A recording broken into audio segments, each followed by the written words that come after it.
Before we begin today's video, I'd just like to remind folks that I have a podcast show called Film Jumps, which I host with my friends Sora and Viva. We cover a wide variety of movie topics, discuss entire genres, and even do whole franchise retrospectives. Click the link in the description box below to see the full playlist for every episode we've made so far. There's bound to be a subject you'll like.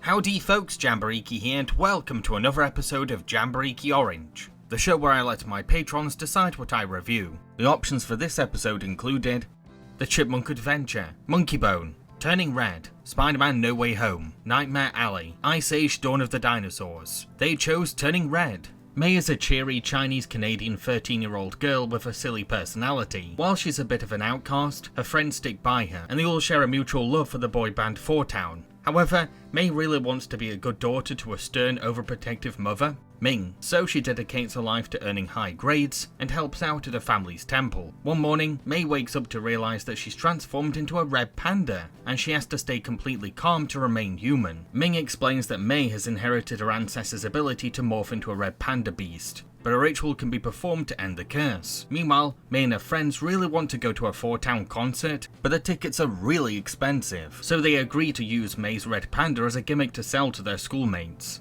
They manage to raise enough money for concert tickets, but realize that the gig will be on the same night as May's ritual. To make matters worse, Ming finds out about May's red panda business, blames May's friends for coaxing her, and May reluctantly lets them take the blame. On the night of the ritual though, May realizes that she loves her red panda, decides to keep it, and sets off to the Four Town concert to make up with her friends. This deeply angers Ming, who lets out her own red panda, which is revealed to be a giant terrifying monster. What's interesting about May's fairy tale adventure is that her red panda form is abstract enough to be a metaphor for many things. Growing up, repressed emotions, self-expression, etc, etc. Director Domi Shi doesn't coddle the audience into working out the transformation subtext, and it's this kind of direction that stops Turning Red from being condescending to kids. I've watched this film twice now, and can confidently say that every scene has many layers thanks to the versatility of the red panda metaphor. Are you sick? Is it a fever? A stomachache? Chills? Constipation? No! Wait, is it that? Did the red peony bloom? No! Maybe? Now, I've never been a teenage girl myself, so I can't speak on behalf of May's experience. But I've seen so many reactions from women saying how much Turning Red reflected their own teenhoods. It helps that the film's leadership team was an all-women squad who could bring an authentic perspective on being a 13-year-old girl to the big screen. Panda May is only half in control. She's having a great time, but then she's like, ah! And I don't know, that feels very much like what my teenage years were like. Yeah, some folks have been very vocal about hating how these animated girls act, but guess what? Teenagers are naturally cringe. It's part of who they are, and that's fine. Teens are at an awkward stage between childhood and adulthood, a time of hormones, new feelings, and identity exploration. Fair enough if you find these girls annoying, but it's very naive to say that this isn't how teenage girls act. Anyone who thinks that they were once a cool, mature teenager is in denial, or never got to be themselves as kids. Personally, I love how dorky May and her friends are. I remember being this weird as a teenager, and the pure joy that came from meeting a fellow like-minded teen. There's a genuine charm to how free-spirited and goofy these girls are. Guys, bring it in! Ready to get your karaoke on? Totally! The gooey heart of the film is May's friendship with her gal pals. These girls have a sweet and sincere bond that's rooted in healthy, loving support. There's no bitchiness or fakeness, they just love each other's company and making each other laugh. It's one of the best depictions of friendship I've ever seen. I love you, May. You're our girl. Yeah, no matter what. Panda or no panda. Even when the characters fall out towards the movie's finale, it doesn't take them long to make up, because they can't pretend to not care about each other deep down. Robert Jr.? She's been taking care of him 24/7. No, and singing him lullabies every night! No, I haven't. They're lying. I also like how each of May's friends have their own unique 3D personality that sets them apart. Miriam is the most laid-back one, but she's still just as silly and free-spirited as the others. Priya is a fan of the gothic and macabre, but she's still got a huge sugary heart. And Abby is an over-energetic little gremlin who always steals the spotlight, but knows when to make things about her friends.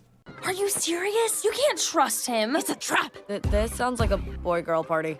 Are we allowed to boy-girl party? Guys, $200 will put us over the top. What unites these girls the most is the boy band 4town. I really like that this film has barely any cynicism about boy bands and how teenage girls love them. Sure, we get a few jokes here and there, but for the most part, the movie is kind of a love letter to boy bands. The film does a great job showing what this boy band means to these girls and what they look like through a teenager's eyes. We are 4 townies, remember? Ride or die! Heck, whenever Ming makes a disapproving comment about 4town, the audience is meant to find it closed-minded. It's them I don't trust. Look at those glittery delinquents with their gyrations. What's truly awesome though is how important 4town end up being to the finale. In the climax, the older generation are struggling to perform a ritual on Ming's panda, so in come the younger generation to sing boy band lyrics. 4town join in to help save the day too, thus proving Ming's snobby opinions of them wrong. These are good boys who care about their fans and their family. I never met nobody Like you. had friends and I've had money. It's true. 4town songs are also total bangers. They're catchy, cute, and take me back to the 2000s. They're somehow very nostalgic sounding to me, even though they're not a real band from 2002.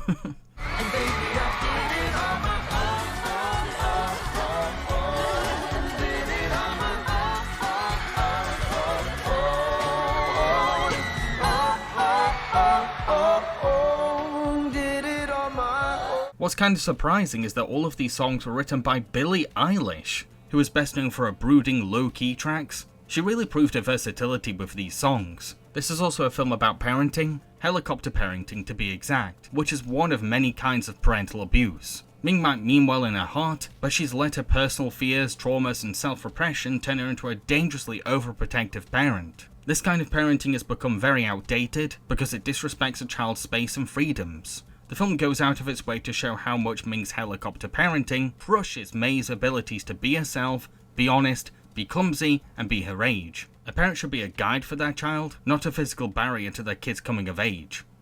I can't believe you girls would use her like this. What? But we didn't. We've never. What? I knew you were trouble. Putting all these thoughts into May's head, parading her around. The movie also addresses how abuse can be a hereditary cycle. How you treat your child is how your child will treat their kid one day. And a lot of Ming's bad parenting habits stem from her mother, who is a much harsher and more intense matriarch. Mother, hello. How's everything in Florida? Ming, I know about May. I was just about to call you. But everything's fine. I'm going to handle the ritual on my own. The way you handled May being on the news? This is where May comes in. Her rebellion sparks a change in the family, because she proves that you can be at peace with your red panda, and that helicopter parenting just leads to distrust. May becomes the one to break this cycle of abuse. I never went to concerts. I put my family first. I tried to be a good daughter. Sorry, I'm not perfect. Sorry, I'm not good enough. Heck, the chaos of the finale makes May's grandma see the error of her overparenting. Her style of mothering wasn't some flawless, perfect parental method. It was so destructive that it resulted in her daughter becoming a monster that had to be defeated, and her granddaughter having to repair the damage. A responsibility that a child should never be given. I especially like that May isn't the one to help Ming become a better adult. Instead, Ming is reverted back to May's age, giving our young hero a chance to reach her mum's inner child and better relate to her. This is why the film's abstract nature works in the film's favour. I think that an aspect of the film that gets deeply under-discussed is how it approaches the topic of masculinity. For example, there's May's dad, who is kind of timid, serves as the family cook, and tends to let his wife be the dominant parent, but the film never shames him for this or makes jokes about his femininity. In a way, May's dad is the healthier parent of the two, because he's soft-spoken, observant of May's feelings, supportive of her small achievements, and very laid back. He's even the one to help cement the movie's message, as he comes to learn how happy his kid is being herself. People have all kinds of sides to them, May. And some sides are messy. The point isn't to push the bad stuff away, it's to make room for it. At the same time, we have Tyler, a kid who bullies May for being a dorky weirdo. He's quite a jerk, but there's a scene that explains his behaviour towards the end. You see, when the girls finally go to the Four-Town concert, they bump into Tyler there, who turns out to be a huge boy band fan. All this time, Tyler was punching down May to cover up his own insecurity. He tries to act tough and cool, but behind his facade is a fragile boy who feels guilty for loving emotional music. When the girls see Tyler, they don't judge him or call him out. They immediately bring him into their circle and help him to feel less ashamed of loving a cute, sensitive boy band. When you think about it, May's dad is the perfect role model for boys like Tyler, because he's so comfortable with his feminine side and happy to go against traditional gender roles. We need more male characters like him in children's films. Red is a lucky color. I think one of the biggest appeals of this movie, maybe even its best quality, is how dang expressive and cartoony its animation is. The animators were allowed to go wild as they embraced the intensity of teenage girls' emotions. Abby, hit me. Oh! Ow. Oh my gosh! I stayed calm. So many scenes are made 3 times more memorable by particular bonkers reactions from characters. You can't say that May and her friends are hard to read because they wear their feelings like badges of honor.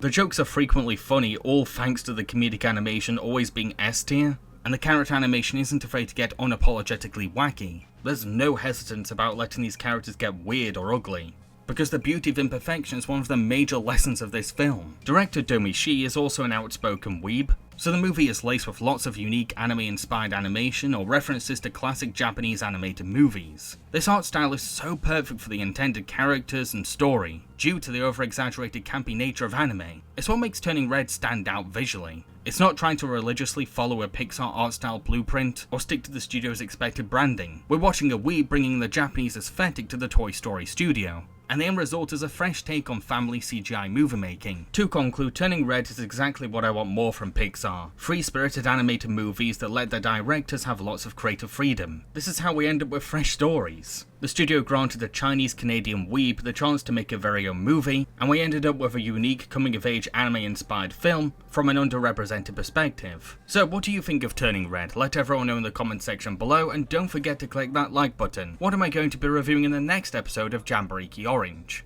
Well, that's entirely up to my patrons. The options for the next episode include Chip and Dale Rescue Rangers, Top Gun, The Batman, Bubble, Star Wars A New Hope, and Good Burger. That's a pretty awesome selection, am I right? Now don't forget that you have to be a patron in order to access this poll. What is a patron? Don't worry, I'll explain. This is my Patreon. It's a site for my fans to support me financially on through a monthly basis. Those who donate are called patrons. Patrons can donate as much as they want and are welcome to stop donating anytime. In return for their generosity, patrons are given exciting rewards based on their pledge amount. These rewards include early access to my videos before they go up publicly on YouTube, behind the scenes content, their name in the end credits of my videos, a chance to request a review of anything at all, and much more. I'm very excited to find out what my patrons want me to review next. Cheerio, folks.